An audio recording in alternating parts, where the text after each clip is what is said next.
Olá, meu nome é Nice e sejam bem-vindos a mais um áudio aqui para o canal. E hoje nós teremos a segunda parte do capítulo 29 do livro Ícaro Redimido.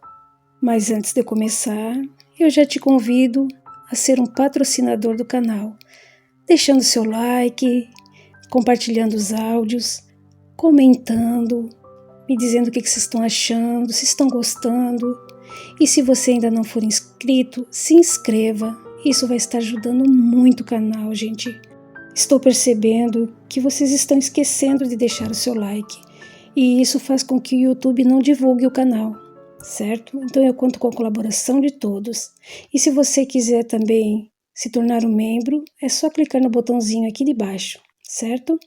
Também vou deixar o meu Instagram do canal, que é @fascinante.mundo.invisível, tá? Se você quiser me conversar comigo, é só me mandar um direct e eu vou ter o maior prazer em responder. Então vamos para a segunda parte. Devo confessar, meus amigos, havia outros motivos para que Sua Alteza me mantivesse em sua presença, declarou Alberto, constrangido, aguilhoado pelas faltas do passado. De fato, você já se deu conta de tudo. Relate-os você mesmo aos nossos amigos. Infelizmente, não posso negar a verdade. Dom João não podia dispensar-me, por ser eu o comparsa de suas aventuras libidinosas. Sendo seu confessor particular e ouvindo suas insistentes revelações de infidelidades, reconheci sua insopitável volúpia sexual, terminando por envolver-me com suas libertinagens. Queria angariar a todo custo o seu apreço irrestrito e fazer valer a sua proteção, a qual julgava necessária às minhas ambições e vaidades. Desta forma, barganhava com ele estima por prazeres da sexualidade desenfreada, servindo-lhe as ocultas, amantes arrebanhadas nos conventos. Tratava de convencê-las das vantagens do conúbio real, recompensando-as com prestígios e valias ilícitas. Eram fatos graves, e estes realmente justificavam sua condenação à fogueira, completou Heitor, com o único propósito de nos enriquecer os ensinamentos. O impudico monarca já tinha fama de obsceno e libertino, mas o clero não sabia que um de seus membros estava mancomunados com suas abjetas orgias. Isso explicava por que Bartolomeu gozava de tanta intimidade com o rei, e este lhe conferia tantos e injustificados benefícios. Deu-lhe foro de fidalgo, e o mantinha às expensas do Palácio Real, chegando mesmo a conceder-lhe os incabíveis rendimentos vitalícios das minas de Vila Rica, extremamente vultuosos na época. Reconheço que não tive a coragem de cercear-me ao celibato, e diante das facilidades que se me apresentavam, capitulei ainda aos prazeres do sexo desenfreado. As religiosas, por serem mulheres proibidas, exerciam sobre o devasso monarca especial atração, explicava Heitor, servindo-se das portas sempre abertas no palácio e simulando sermões particulares ou longas penitências. Bartolomeu conduzia freiras e noviças para participarem, na verdade, de nefandos banquetes carnais. E tamanho opróbrio não poderia andar às ocultas por muito tempo, pois os serviçais do palácio logo se deram conta do fato, espalhando boataria que frequentava os mexericos da comunidade, chegando aos ouvidos das autoridades eclesiais. O recato das esposas do Senhor não devia ser desrespeitado e tal afronta não podia ser tolerada, numa época em que se apregoava tão falso moralismo. Como, entretanto, o caso demandava os interesses de Sua Majestade, era preciso agir com cautela para não se colocar a própria cabeça em risco, pois sabia-se que outros potentados da Igreja poderiam interferir em defesa do monarca. O cardeal da Cunha, interessado em desvendar a verdade de tais bulícios, e sabendo que o móvel de suas desavenças, o padre Bartolomeu, poderia de fato estar implicado nas graves incriminações, expediu ordens para que os cenóbios femininos fossem rigorosamente vigiados. Ele contava com as artimanhas de um leal comparsa, o desembargador João Marques, fiel executor de seus caprichos, cumprindo suas ordens com o mesmo implacável rigor, ainda que muitas vezes raiassem ao absurdo. O desembargador terminou por descobrir que realmente o voador, com frequência, deixava seus aposentos altas horas, com a desculpa de fazer observações astronômicas, para ser visto saltando as grades do convento de Santana. Inopinadamente, Alberto, tomado de assalto por súbita lembrança, como se surpreendido por ter olvidado durante tanto tempo um nome que jamais poderia ter esquecido, e cingido por viva emoção, exclamou: Irmã Paula, onde está aquela que guarda minha alma no altar da mais pura afeição? Admirávamos tal vigor de sensações, embriagando-o de recônditos sentimentos, enquanto se lhe estampava no painel mental a imagem de uma delicada e alva face feminina, emoldurada pelos alentos de um toucado freiral, expressando afável encantamento. Apresento-lhes a figura de Madre Paula de Souza, meus amigos. Falou Heitor. Vocês devem conhecê-la, pois aí vemos Constança, de quem não poderíamos nos esquecer. Naturalmente que se reencontraram, e como haviam programado na erraticidade, ela também se vestiu dos hábitos freiráticos a fim de apoiar o amado esposo em sua romagem de renovação.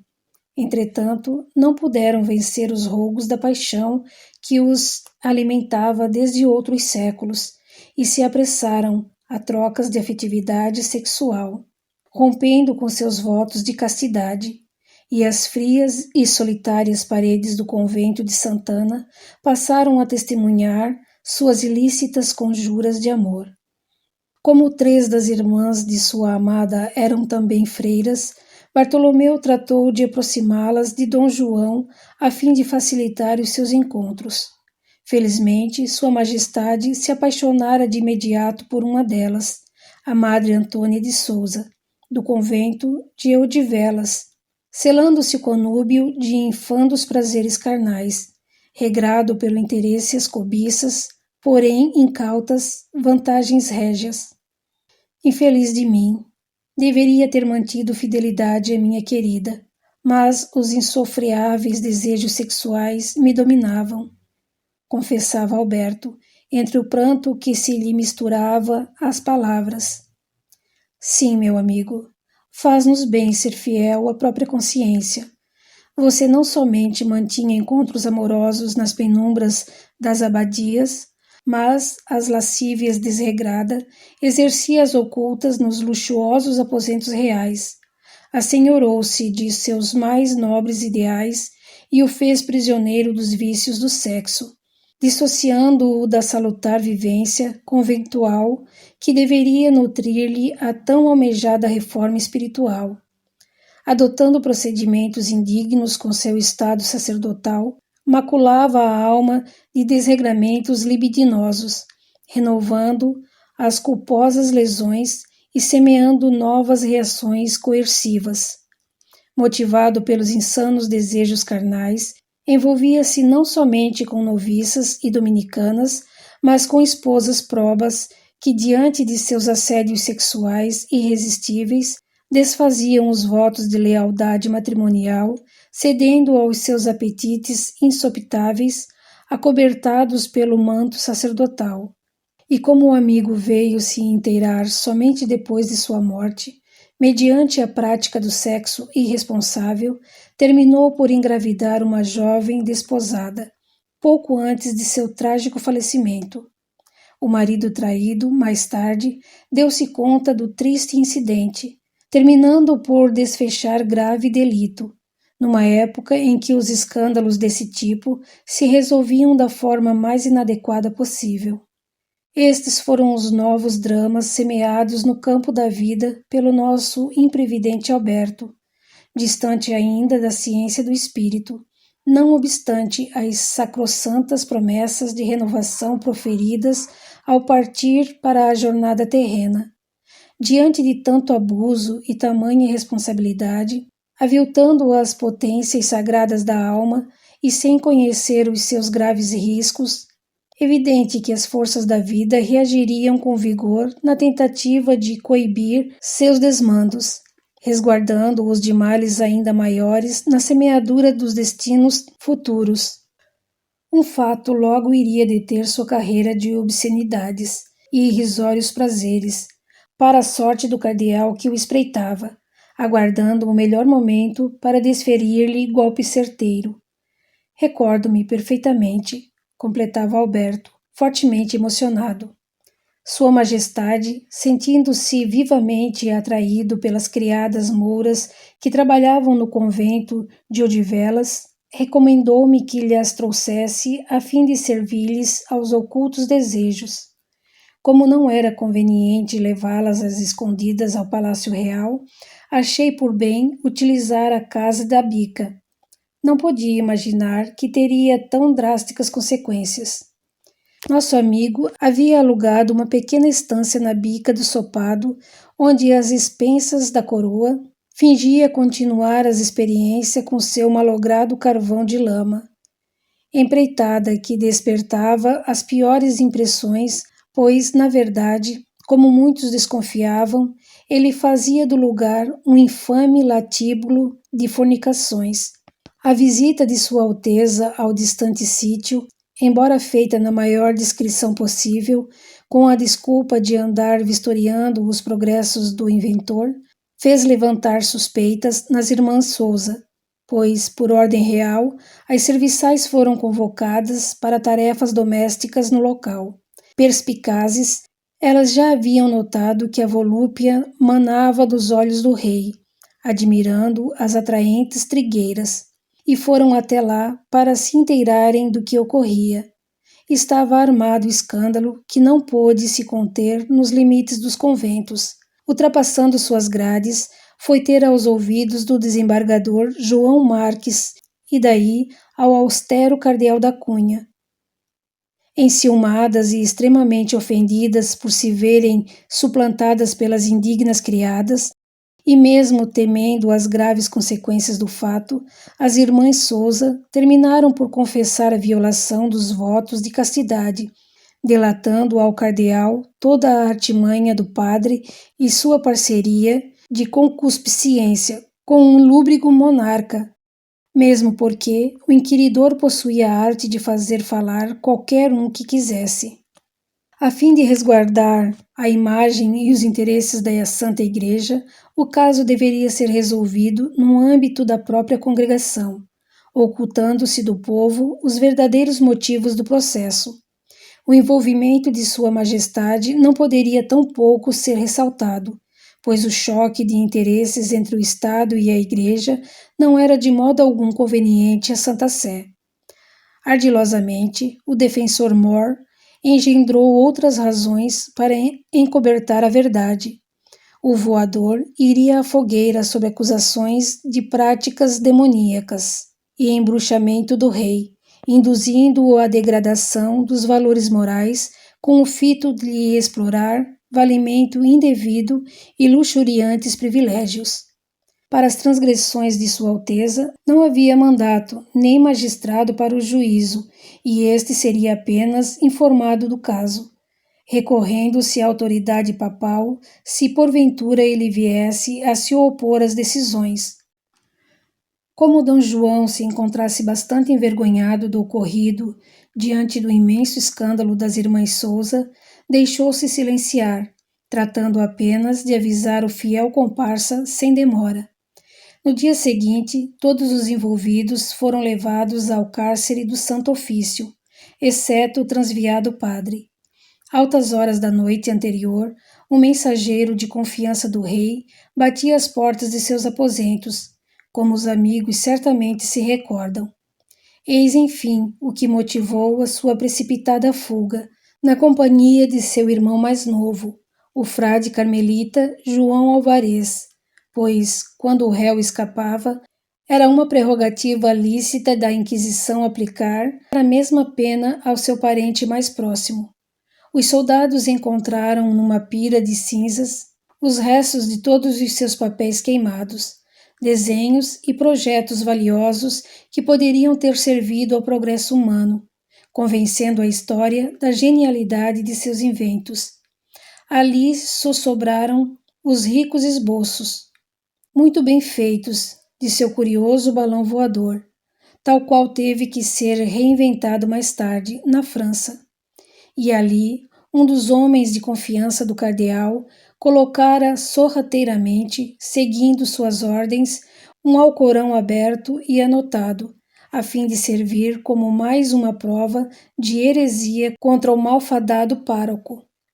Nosso Ícaro, alçado a tamanha altura, graças ao fulgor de ânimo do talento, infelizmente desacompanhado da elevação moral, sofria a queda de seu pretensioso vôo pela primeira vez. Pelas tramas do sexo e em decorrência da inveja daqueles que não toleraram seus privilégios e sua pujança na sociedade de então. Alberto, estampando na face a vergonha, chorava como uma criança arrependida, novamente surpreendido por outros graves delitos do passado. A vexação se lhe sobrepunha à indignação, pois, certamente, sua dor era acrescida do remorso por haver imposto tão grandes dissabores à sua fiel companheira, que lhe acompanhara na renúncia sacerdotal apenas para auxiliá-lo na reforma dos aguerridos instintos. Mais uma vez o apóstata se lhe escapava das férreas mãos. Prosseguiu Heitor. Porém, o cardeal, enceguecido pelo ódio e incontido desejo de vingança, mantinha a irmã Paula na clausura, pois temia que ela fugisse para se encontrar com o amado. A madre Antônia impôs pesadas penitências em 3 anos de clausura e as mouras foram expedidas para serviços em outras comarcas. Novamente, contudo, a sorte parecia bafejar suas errôneas intenções. Decorrido 2 meses, o fugitivo enviou sentida missiva à sua amada, através de mensageiro de confiança do rei. O intrépido inquisidor, porém, tinha meios de interceptá-la, inteirando-se dos fatos. Recordo-me, explicava Alberto, admirado de suas nítidas e amargas lembranças. Eu lhe reafirmava meu amor e lhe rogava perdão, pedindo-lhe que aguardasse com paciência até que os eventos se acalmassem e Dom João pudesse interditar em nosso favor, afastando o indesejado cardeal que tão duramente nos castigava. Para a grande irritação do defensor, o infeliz, entretanto, não deixava traços de seu paradeiro, e a carta lhe chegava por uma serva, a mando do Palácio Real, que seguramente desconhecia sua direção. Seria inútil impor a sua arte de tortura à inocente criatura, continuou Heitor, ressumando o pesar nos olhos. Então o incansável perseguidor, utilizando-se de astúcia e insídia, propôs à sua amada encarcerada que escrevesse ao seu amado, dizendo-lhe que o Santo Ofício iria libertá-la dentro de poucos dias e partiria imediatamente ao seu encontro, acompanhando-o na fuga. Ela iria de fato, contudo, deveria se comprometer a colocar em sua comida um pó que o faria dormir, a fim de que fosse facilmente preso pelos seus soldados. Feito isso, ambos seriam julgados e banidos da congregação, mas somente lhe seria imposta a pena do degredo em terras brasileiras e não a fogueira. Distantes dos tumultos que ambos semearam, esta seria a única forma de encontrarem a almejada felicidade. Empenhando sua palavra em nome do sagrado, comprometia-se a cumprir a promessa, custasse o que fosse. A pobre irmã, temendo a masmorra ou coisa pior, e motivada ainda pela imensa mágoa que lhe constrangia a alma ferida, aceitou a proposta, tratando de enviar um mentiroso alvitre. Sabia ela ainda que Sua Alteza caíra enfermo de grave melancolia, recolhendo-se aos seus aposentos, de onde não desejava mais sair. Certamente por se ver cerceado nas libertinagens, uma vez que lhe tomaram um ministro de prazeres fáceis, e humilhado, teve a sua autoridade sobrepujada pelos interesses do Santo Ofício, sem que pudesse contestar. Temendo que o monarca não se recuperasse a tempo de salvá-los, não lhe cabia, de fato, outra alternativa diante da gravidade da situação, e guardava ainda a intenção de que seu petulante amante fosse de alguma forma castigado pela infidelidade, pois, extremamente magoada, não se sentia merecedora de tamanho desgosto diante do dedicado amor que lhe votava. Dentre em breve, fria e silente madrugada, assistia à partida de uma diligência, levando a freira, agasalhada de esperanças, conduzida secretamente pelos serviçais do cardeal e acompanhada à distância por alguns soldados do Santo Ofício. Seguiram pela estrada de Arronches até Avis, onde, em um albergue, nas margens do rio Caia, aguardava o acossado padre. Obedecendo às rigorosas ordens do cardeal, colocou ela um estranho e esbranquiçado pó na sopa do amado. Antes do alvorecer do dia seguinte, deixava-o, misturando-se ao manto da noite, prestes a se dissipar na aurora outonissa, aproveitando-se do pesado sono do companheiro. Os soldados tratariam de pegá-lo pouco depois, e mais tarde ela lhe explicaria toda a artimanha que objetivava libertá-los, embora lutasse ainda por dissimular o vício do rancor que lhe conspurcava o coração. Para grande constrangimento da irmã, o desfecho dos planos não era bem o que lhe fora prometido, e em breve descobriu que caíra em grave engodo.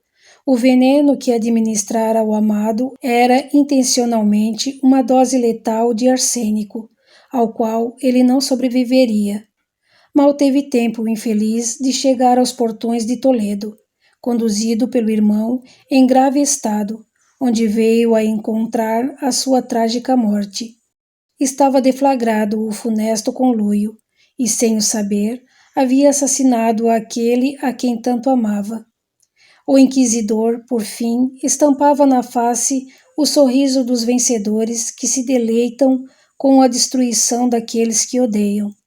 A injustiçada madre, recolhida à clausura, foi condenada à prisão perpétua. Inconformada, remoída pelo ódio, condoída pelo desconsolo e pelas dores do remorso, terminou por enlouquecer na masmorra. O desditoso Bartolomeu, desencarnando, compreendeu pelos sentimentos o que se lhe passou, reconheceu seu verdadeiro assassino e se uniu àquela que lhe atraía pela sinceridade do afeto, buscando refúgio em seu coração, única porta de alívio que encontrou no plano do espírito. Após breves anos, a desventurada irmã veio também a falecer, motivada por tísica galopante, em meio a pungente quadro de loucura e jungida ao amado que se lhe abraçava a alma. De súbito, Alberto, aprofundando-se nas tristes reminiscências, proferiu em aflita reflexão: Paula, Paula, onde estás, minha querida? Com um semblante contrito, porém transpirando tranquilidade, Heitor aduziu: acalme-se, amigo. Retorne ao presente e não evoque o nome daquela cuja presença você ainda não detém condições de desfrutar. Deixe que as lembranças lhe sirvam de proveitosa lição para o espírito imortal, porém, não faça delas motivações para destruir-lhe o bem-estar. Certamente que o destino cuidará de lhe cingir ao coração a amada esposa de outras eras. Porém, não é ainda o momento propício. Saiba esperar com paciência e crie méritos para que esse instante não tarde a lhe bafejar a alma, sedenta de afetos. Alberto, contudo, estampando profundo espanto na face, como se terrível imagem lhe saltasse de inopino dos recessos do espírito e denotando aparente e repentina perda da razão, proferiu, dirigindo-se a Heitor. Crápula, o que fizestes de minha amada? Facínora, minha querida haverá de habitar o céu se a mataste, mas nós iremos juntos para o fogo do inferno. Não se desespere, apressou-se Heitor a acalmá-lo. Tudo isso já passou e não é mais realidade. Guarde a certeza de que somos seus companheiros leais e estamos aqui para ajudá-lo. Rejeite em nome do Altíssimo o ignominioso manto do ódio que lhe abate e perdoe o inimigo de longas eras, hoje transformado e arrependido. Não malsine mais nossos amargos destinos. Transmutemos o rancor em amor verdadeiro. Assustado, porém, agarrou-se às minhas mãos e, contorcendo-se em desespero, o azoinado amigo, diante da inusitada crise alucinatória imersa do passado, suplicou-me em prantos. O assassino me ameaça e irá matar-me também. Socorre-me, por Deus! Nosso companheiro, com justa razão, sente-se intimidado nesta hora de recordações amargas. Continuou Heitor, suspirando profundamente. Tratemos de tirá-lo do transe doloroso, antes que desorganize ainda mais o seu mundo emocional. Enquanto manipulávamos as energias psicomagnéticas a fim de deter suas vivências acerbas, fazendo-o adormecer, o insigne benfeitor, deixando que pesadas lágrimas lhe vertessem dos olhos, com um semblante submisso e consternado, enfim, revelou-nos. Irmãos, sinto decepcioná-los, mas é forçoso que vocês saibam. Sou eu a quem ele teme, neste momento, pois vocês estão diante do antigo inquisidor mor do Santo Ofício de Portugal, o cardeal Nuno da Cunha. Perante a inesperada revelação, admirávamos a expressão de humildade do digno ceareiro, deixando-nos entrever fatos sobremodo dolosos de seu passado, não se intimidando diante de nosso juízo que poderia denegrir-lhe a imagem.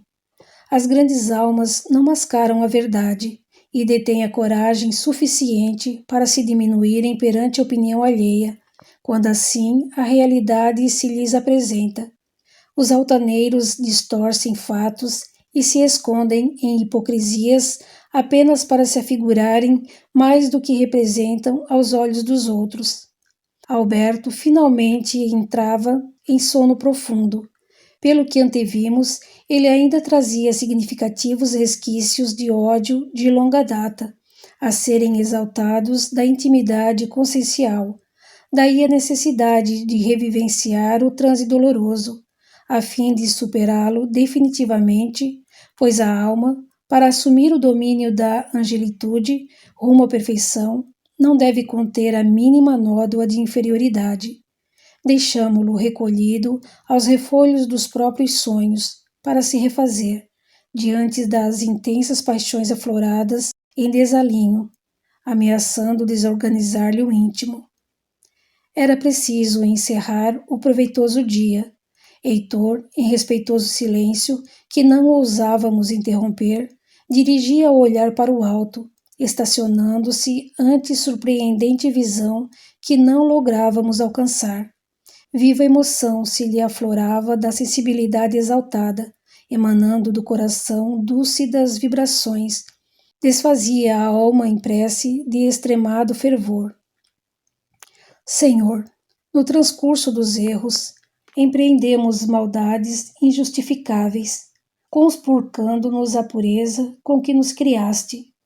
Hoje, refeitos, depois de palmilhar a dor, compreendemos que são as infâmias do egoísmo e a vileza do orgulho, vestindo-nos de desonradez e opróbrios, que nos fazem paupérrimos em meio à vasta abundância que prolifera em todos os rincões de tua criação. Caminhantes da vida, filhos do tempo, algemados às correntes do relativismo, progredimos na trajetória evoluta da vida, para descobrir que, assincrônicos com a tua lei, somos trânsfugas do teu amor, exigindo-nos urgente correção de rumos. Hoje, compreendemos que nossa jornada é de redenção e, por isso, Não te rogamos por iméritas comodidades.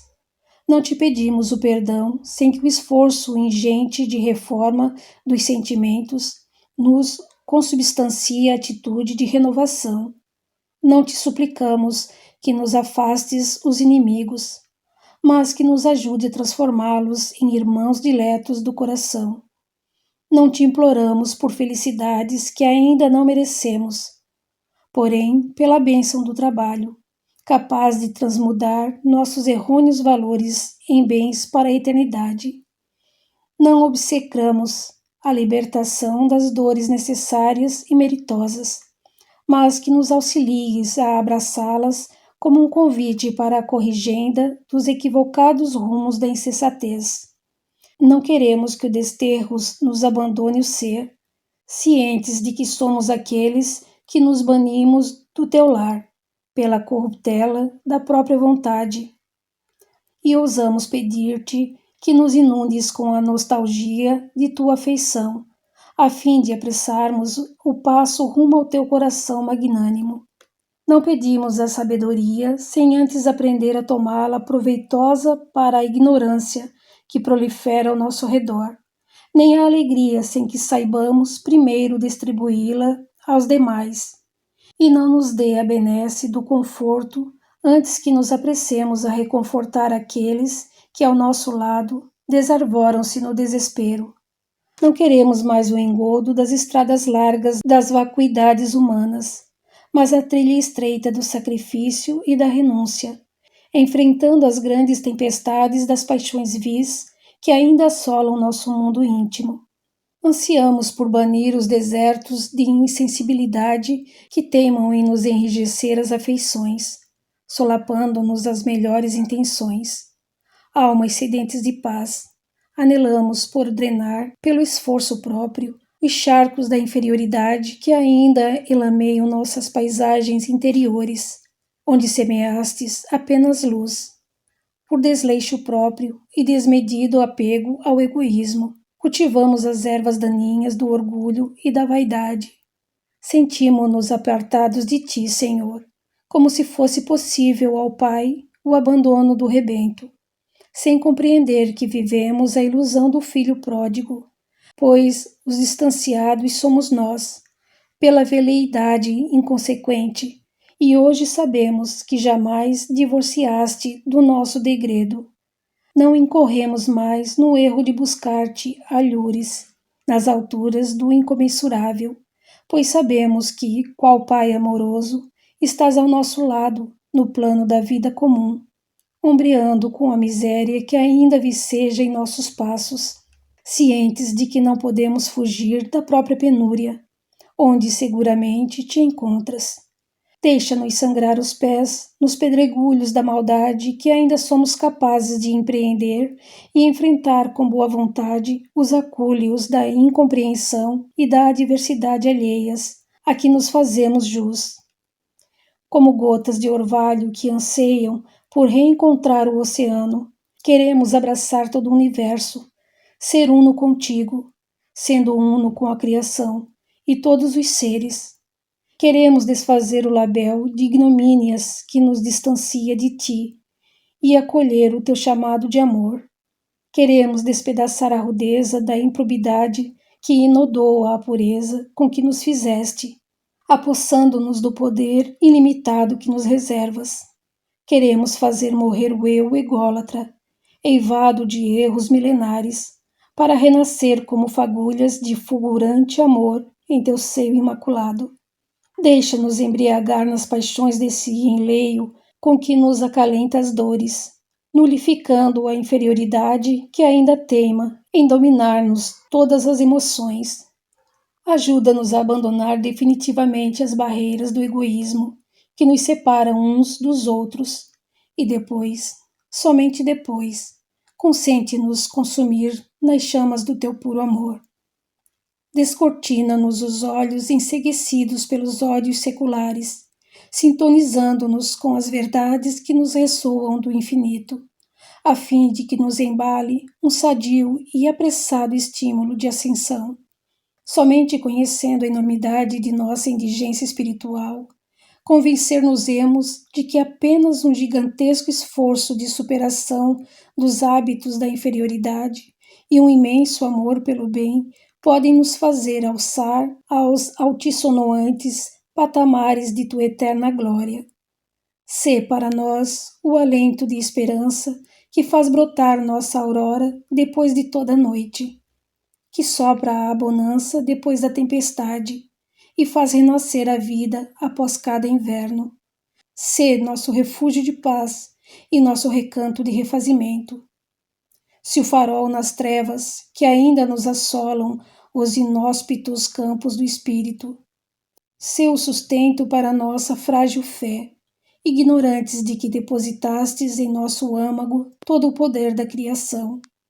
Ciente que tua providência supre-nos de todas as necessidades, mesmo antes que as denotemos, ousamos ainda suplicar-te, Senhor, que não nos falte as bênçãos das oportunidades, a fim de desfazer em nós as execráveis tramas das nefandas paixões que nos divorciam de teu amor. Heitor aquietou-se, pleno de luzes a irradiar-se do peito. Miríades de cintilações caíam do infinito, quais estrelas fulgantes, espargindo gotas iridescentes, inundando-nos de inefável plenitude espiritual. Extasiados diante das emanações que nos abrilhantavam a alma, despedimo-nos para reencontro em breve, sem que as últimas ocorrências desfizessem em nós os sentimentos sublimes que nos irmanavam.